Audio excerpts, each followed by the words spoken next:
کہ محبت کے جو گٹر ابل رہے، اس کو گٹر ہی کہا کرو. دنیا مردار کی محبت کی کیا یہ گٹر ہے. دنیا مردار کی محبت کے گٹر یہ جب تک بند نہیں ہوں گے اللہ کی محبت کے چشمے نہیں پھوٹیں گے. ایک ہی سوراخ سے گٹر کا پانی بھی نکل رہا ہو اور چشمہ بھی نکل رہا ہو، کبھی دیکھا آپ نے؟ بولو نا کیا ہو گیا بھائی؟ جس سوراخ سے چشمے نکلتے ہیں ان سے گٹر کے پانی نہیں نکلتے، اور جن سوراخوں سے کراچی میں تو الحمدللہ یہ مثال سمجھانے کی ضرورت ہی نہیں ہے، ہر سوراخ سے گٹر کا پانی نکل رہا ہے. تو کبھی آپ نے دیکھا چشمے ابلتے ہوئے کراچی میں؟ تو جس دل میں دنیا مردار کے گٹر کا پانی ابلتا ہو اس دل میں اللہ کی محبت کے چشمے نہیں پھوٹ سکتے. تو یہ حضرت فرماتے تھے یہ مثال سوچیں. کیوں سوچیں؟ آگے بتا رہا ہوں میں. پھر ایک اور مثال سوچیں، اور یہ ہمارے سب اکابر بتاتے رہے ہیں، صرف ہمارے حضرت کی بات نہیں ہے. دوسری کیا مثال؟ کہ جب سفید کپڑوں کو نیل لگایا جاتا ہے اس میں چمک پیدا کرنے کے لیے، تو پہلے میل کچیل کو صاف کیا جاتا ہے. ڈائریکٹ نیل نہیں لگا دیا جاتا ورنہ عجیب سا لگے گا.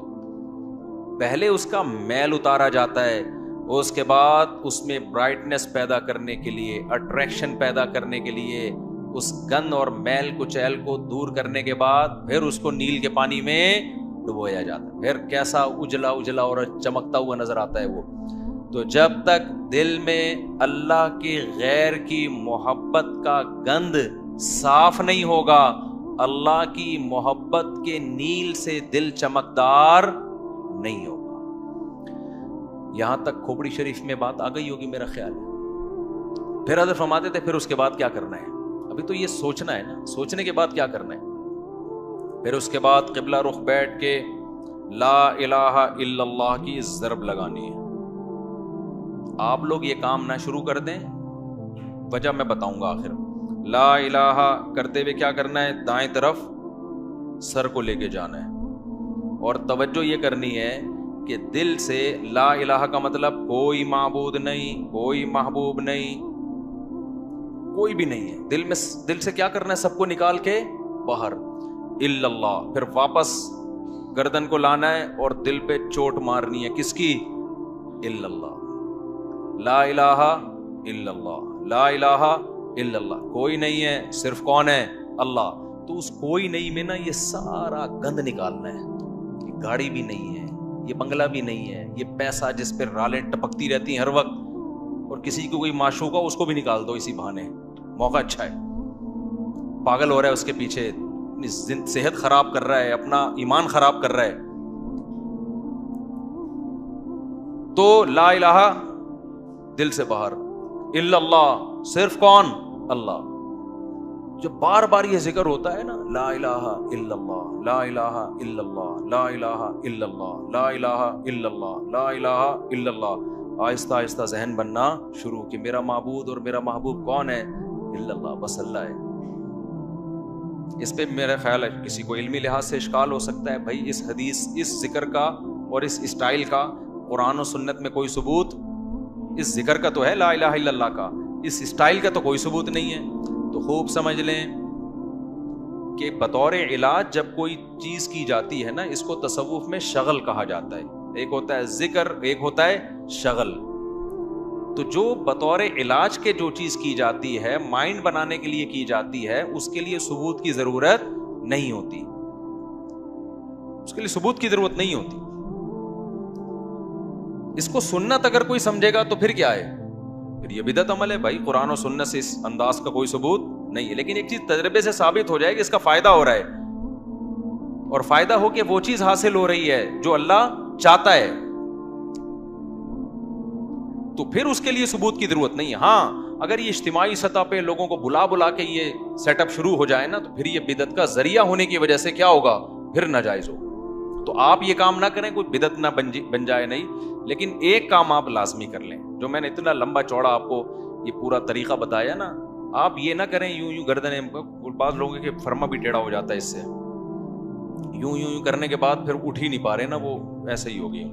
تو یہ کام نہ کریں، بدعت کا کوئی ذریعہ نہ بن جائے. جب تک کسی شیخ سے باقاعدہ اصلاحی تعلق نہ ہو اور اس کی ہدایات اور رہنمائی نہ ہو، خود سے یہ کام نہ کریں. ایسی چیزوں سے بدعتیں پھر پھیلتی ہیں سوسائٹی میں. تو آپ نے کیا کرنا ہے؟ اللہ سے تعلق بحال کرنا ہے نا، تو اس کے لیے میں طریقے بتا رہا ہوں آپ کو۔ روزانہ صبح اور شام میں لا الہ الا اللہ کے ذکر کا معمول بنانا ہے۔ 10 دفعہ کم سے، دیکھو تبلیغ والے تسبیح بتاتے ہیں، تیسرا کلمہ 100 دفعہ، 100 دفعہ استغفار، 100 دفعہ درود شریف، صبح بھی اور شام بھی۔ اصل تو یہ ہے، کیونکہ تیسرے کلمے لا الہ الا اللہ خود بخود آ گیا ہے۔ میں اس سے بھی آسان پیکیج بتا رہا ہوں، اصل تو وہ ہے جو تبلیغ والے بتاتے ہیں، میں کیا بتا رہا ہوں اس سے بھی، کہ یار وہ نہیں ہوتا تو لا الہ الا اللہ ہی بیچ میں سے نکال لو نا، اسی کا وظیفہ پڑھ لو، اسی کو پابندی سے پڑھ لو۔ تو جتنے یہاں مرد اور خواتین آج بیان سننے کے لیے آئے ہیں، آج سے عزم کریں کہ ہم نے روزانہ کم سے کم 100 مرتبہ صبح اور 100 مرتبہ شام لا الہ الا اللہ کا ورد کرنا ہے۔ اچھا، ذکر میں اصل یہ ہے کہ آہستہ آواز سے کیا جائے، جہرن ذکر کو شریعت نے پسند نہیں کیا، لیکن اگر دل لگانے کے لیے، معنی اور مفہوم کو کا تصور دماغ میں بٹھانے کے لیے کوئی ہلکی آواز سے جہر کر لیتا ہے، ہلکی آواز سے، بہت شور شرابہ نہ ہو، تو اس میں بھی کوئی حرج نہیں ہے۔ تو آپ نے کیا کرنا ہے، یہ 2 مثالیں صبح سوچنی ہے، صبح کے وقت کر لیں اور شام کے وقت کر لیں۔ بیٹھیں قبلہ رخ ہو کے، 10 دفعہ استغفار اپنے گناہوں کو یاد کر کے، 10 دفعہ درود شریف پڑھ لیا، اس کے بعد ہلکی آواز میں لا الہ، مزے لے لے کے ذکر کرنا ہے، ترخانہ نہیں ہے۔ 100 دفعہ نہیں ہو رہا نا، 50 دفعہ کر لو۔ وہ کام جو تھوڑا ہو پابندی کے ساتھ ہو، اللہ کو زیادہ محبوب ہے اس کام سے جو بہت زیادہ ہو لیکن اس کی پابندی نہ ہو۔ تو کیا کرنا ہے، ہلکی آواز سے لا الہ الا اللہ، لا الہ الا اللہ، اور تصور کوئی نہیں ہے۔ لا الہ کا مطلب، اللہ قرآن میں کہتے ہیں افرأیت من اتخذ الہہ ہواہ، تم نے ایسے لوگ دیکھے جن کا معبود ان کی خواہشات ہیں، خواہشات کو اپنا خدا بنایا ہوا ہے۔ تو لا الہ میں آپ نے کیا تصور، میری خواہشات میرا خدا نہیں۔ جس کے دل میں بھی، وہ ہر آدمی کو پتا ہے مجھے کس سے زیادہ عشق چڑھا ہوا ہے، آج گاڑی سے زیادہ ہے، بنگلے سے زیادہ ہے، بحریہ ٹاؤن سے زیادہ ہے، یہ کس سے ہے؟ جو گھسا ہوا ہے نا دل کے اندر، کسی کو کسی چیز سے ہوتا ہے، کسی کوئی، یہ جو عاشق ہوتے ہیں نا جن کو حرام عشق ہو جاتے ہیں، ان کو کہا جاتا ہے اس محبوبہ کا تصور کر کے دماغ سے نکالو جو حرام عشق ہے۔ سمجھتے ہو کہ نہیں سمجھتے؟ تو آج سے یہ وعدہ کرتے ہیں کہ نہیں کرتے؟ 10 دفعہ استغفار، 10 دفعہ درود شریف۔ پھر یہ مثال بھی سوچنی ہے کہ جب تک جھاڑیاں صاف نہ کی جائیں، پھول بوٹے اس کھیتی میں پیدا نہیں ہوتے۔ تو میں نے بھی جب تک یہ گند اپنے دل سے نہیں نکالوں گا نا، اس وقت اللہ کی محبت کے چشمے نہیں پھوٹیں گے۔ اسی نیت سے کہتا ہوں لا الہ کوئی نہیں ہے الا اللہ، صرف کون ہے؟ خدا کی قسم لا الہ الا اللہ اگر آپ نے چند مہینے کر لیا، اتنا فائدہ ہوگا کہ آپ کی زندگی تبدیل ہو جائے گی۔ اور جتنے نفسیاتی ڈاکٹر جو آپ کو مختلف قسم کی ڈپریشنوں کے علاج بتا رہے ہیں نا، سارے فیل ہیں اس کے سامنے، لیکن شیطان کرنے نہیں دیتا کام۔ 2 دن کریں گے صوفی بن کے بیٹھ جائیں گے، اس کے بعد اب یہ تو ایسی ہی، تو کچھ فائدہ تو ہو نہیں رہا۔ چھوڑو یار، اللہ کا نام لینے کی توفیق تو مل رہی ہے نا، فائدے کو مت دیکھو، یہ نہیں دیکھنا کہ فائدہ ہو رہا ہے کہ نہیں ہو، بس نام بھی اللہ کا لینے کی توفیق مل گئی تو یہ فائدہ بھی بہت ہے، لیکن ہوگا فائدہ انشاءاللہ۔ ایک کام یہ کرنا ہے پوری زندگی پابندی کے ساتھ، اور اگر کسی سے بیٹھا نہیں جاتا، بعض لوگ ایسے ہیں کہ ان کے اسپرنگ لگے ہوئے ہیں، وہ ایک جگہ بیٹھ ہی نہیں سکتے، جہاں بیٹھیں گے اسپرنگ ان کو اٹھا کے دوسری جگہ لے جائے گا، وہاں بیٹھیں گے اسپرنگ اٹھا کے ان کو تیسری جگہ لے جائے گا، وہ بیٹھ ہی نہیں سکتے۔ تو چلتے پھرتے کر لو یار، جس طرح آپ کا دل لگ رہا ہے، آپ کا دماغ معنی اور مفہوم کی طرف جا رہا ہے، اس طرح کر لو۔ سمجھتے ہو کہ نہیں سمجھتے؟ نہیں بیٹھا جا رہا، چلتے ہوئے کر لو، ڈرائیونگ کے دوران کر لو، لیکن ترجمہ اور مفہوم سوچ کے یہ ذکر کرنا ہے۔ سمجھتے ہو؟ دوسرا کام، اللہ سے تعلق بحال کرنے کے لیے روزانہ ایک ٹائم دعا مانگنے کا معمول بناؤ۔ اللہ سے گڑ گڑا کے دعا مانگا کرو، دل لگے یا نہ لگے۔ باتیں کرنا سیکھو۔ لوگ کہتے ہیں ہمارے پاس الفاظ ہی نہیں ہوتے دعا کے، آ جائیں گے آہستہ آہستہ، جب کرتے رہو گے نا الفاظ بھی اللہ سکھا دے گا۔ آدم علیہ السلام نے جب توبہ کی ہے، قرآن سے پتہ چلتا ہے ان کے پاس الفاظ نہیں تھے کہ اللہ سے کیسے توبہ کروں میں، پریشان تھے، توبہ کے الفاظ نہیں تھے۔ قرآن کہتا ہے فَتَلَقَّى آدَمُ مِن رَبِّهِ، رب نے آدم کو سکھائے الفاظ کہ یہ الفاظ سے دعا مانگو۔ تو جب آپ اللہ کے سامنے گڑ گڑاؤ گے تو انشاءاللہ اللہ آپ کو الفاظ بھی سکھاتا رہے گا. دعا ہی میں ایک اور کام کرو, ایک کتاب آتی ہے مناجات مقبولہ. کیا نام ہے کتاب کا؟ مولانا اشرف علی تھانوی رحمہ اللہ تعالی نے قرآن اور سنت میں صحیح احادیث میں جتنی دعائیں ہیں ان تمام دعاؤں کو ایک چھوٹے سے کتابچے میں جمع کر لیا. یہاں تک بات کلیئر ہو گئی. پھر کیا کیا ہے؟ اب ساری دعائیں روزانہ مانگنا تو بڑا مشکل ہے, تو بہت ساری دعائیں ہیں, تو انہوں نے ان ساری دعاؤں کو 7 حصوں میں ہفتے کے 7 دنوں میں ڈیوائڈ کر دیا ہے. اس سے وہ پڑھنا کیا ہو گئی ہیں؟ آسان. پھر لکھ دیا ہے ہفتے کی دعائیں, اتوار کی دعائیں, پیر کی دعائیں, منگل کی دعائیں, بدھ کی دعائیں, جمعرات کی دعائیں, جمعے کی دعائیں. تو جہاں جمعے کی دعا اسٹاپ ہو رہی ہے وہیں اسٹاپ کر دو, کیونکہ اب جو مناجات مقبولہ مل رہی ہے اس میں پھر لوگوں نے اپنی گریویاں بھی بہت آگے لگا دی. تو آپ نے یہاں میرا خیال ہے میں نے ساتھیوں سے کہا تھا رکھوائیں مناجات مقبولہ, کوئی بزنس نہیں ہے. پتا چلا مفتی صاحب منجن بیچ رہے ہیں, اپنی کتابیں بیچ بغیر پروفٹ کے, یہاں میرا خیال ہے مل جائیں گے. تو میں نے بولا تھا سب کے لیے لے کر آؤ, بس یہ تو اللہ ان سب کو ہدایت دے. کل سے میں چیخ رہا ہوں کہ لوگ زیادہ ہوں گے, مناجات مقبولہ بہت زیادہ تعداد میں ہونی چاہیے تاکہ سب لوگ خریدیں. جی چلیں, آپ یہاں 150 ہوں گے اعتکاف والوں کے لیے, لیکن کسی کو فری پھوکٹ میں نہیں دینا ہے. فری والا کام ہمیشہ اس کا کوئی فائدہ نہیں ہوتا, پیسے خرچ کر کے لینی ہے, کوئی پروفٹ نہیں ہے. باقی لوگ بنوری ٹاؤن سے بھی ملتی ہے, ہر جگہ سے مل جاتی ہے, ٹھیک ہے نا. وہ کتاب خواتین بھی رکھیں, مرد حضرات بھی گھر میں رکھیں. اس سے فائدہ کیا ہوگا؟ ویسے الگ سے بھی دعا ہاتھ اٹھا کے اخپل طریقے سے مانگے, رٹے رٹائے الفاظ نہ ہو, آپ کے اپنے الفاظ ہوں. اور دوسرا, اس دعا کو بھی روزانہ پڑھنے کا معمول بنائے. اس سے فائدہ کیا ہوگا؟ اس میں قرآن و سنت کی جتنی دعائیں, پیغمبروں کی دعائیں ہیں, اللہ نے جو دعائیں ہمیں خود سکھائی ہیں, وہ ساری ایک ہفتے میں آپ مانگ لو گے. تو یہ کوئی کم فضیلت ہے؟ بہت بڑی فضیلت ہے. اور پھر ایک اور خاندانی فائدہ ہوگا, جب آپ وہ پابندی سے پڑھنے کا معمول بناؤ گے نا, تو 6-7 مہینے, سال کے بعد جا کے وہ ساری دعائیں آپ کو یاد ہونا شروع ہو جائیں. ایک وقت آئے گا آپ کے سینے میں دعاؤں کا بہت بڑا ذخیرہ ہوگا. تو معمول بناؤ گے کہ نہیں بناؤ گے؟ مناجات مقبولہ خریدیں. اس کا یہ مطلب نہیں کہ الگ سے دعائیں نہیں, وہ الگ سے مانگنی ہے. کتنے کام ہو گئے؟ 3 کام. چوتھا کام دعا, وہ تو میں پہلے بتا چکا ہوں, یہ تیسرے کام میں آ گیا. چوتھا کام آپ نے کیا کرنا ہے؟ روزانہ کم سے کم 1 پارے کی تلاوت کرنی ہے. موبائل سے جان چھوٹے گی نا, لوگ کہتے ہیں پھر بھائی سارا دن موبائل میں لگے رہتے ہیں, تو موبائل نہیں ہو تو کیا کریں. تو یہ کام کریں گے تو پھر تھوڑا بہت موبائل کے لیے وقت بھی آپ کو مل جائے گا. تو پہلے اپنے آپ کو اچھے کام میں بزی تو کریں نا. تو کیا کرنا ہے؟ روزانہ 1 پارہ قرآن کی تلاوت. اگر آپ اٹک اٹک کے پڑھتے ہیں, 1 پارہ پڑھنا بہت مشکل ہے, تو ٹائم کر لیں آپ کہ میں روزانہ آدھا گھنٹہ قرآن مجید کی تلاوت کروں گا. یہ بھی مشکل لگ رہا ہے تو زیادہ فنٹر بننے کی ضرورت نہیں ہے, آپ کہیں 25 منٹ کروں گا. یہ بھی مشکل لگ رہا ہے تو کوئی بات نہیں, 20 منٹ پہ لے آئیں. یہ بھی مشکل لگ رہا ہے 15 منٹ پہ لے آئیں. یہ بھی مشکل لگ رہا ہے آپ پہلے صرف 10 منٹ میں تلاوت کروں. کوئی ٹینشن کی زیادہ کے چکر میں نہ پڑیں. شیطان کیا کہتا ہے, تو بہت نیک آدمی, یہ 10 منٹ سے کیا ہوتا ہے, سارا مسئلہ یہاں سے خراب ہوتا ہے. آپ 10 منٹ بیٹھ جاؤ قرآن لے کے. وہ 10 منٹ جو پابندی کے ساتھ ہو, اس 2-3 گھنٹے کی تلاوت سے بہتر ہے جس میں 2 دن بہت بڑا ولی اللہ بنا ہوا ہے, اس کے بعد مارکیٹ سے شارٹ ہو گیا. آئی بات سمجھ میں؟ تو روزانہ کیا کرنا ہے؟ تلاوت کا معمول بنانا ہے. کتنے کام ہو گئے؟ 4. 5واں کام کیا کرنا ہے آپ نے؟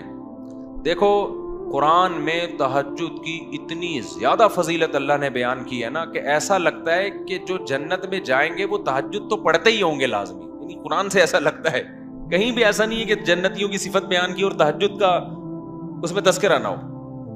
تو ہمت کر کے نا رات کو 2 سے 4 رکعتیں کم از کم پڑھنے کا معمول بنا لو.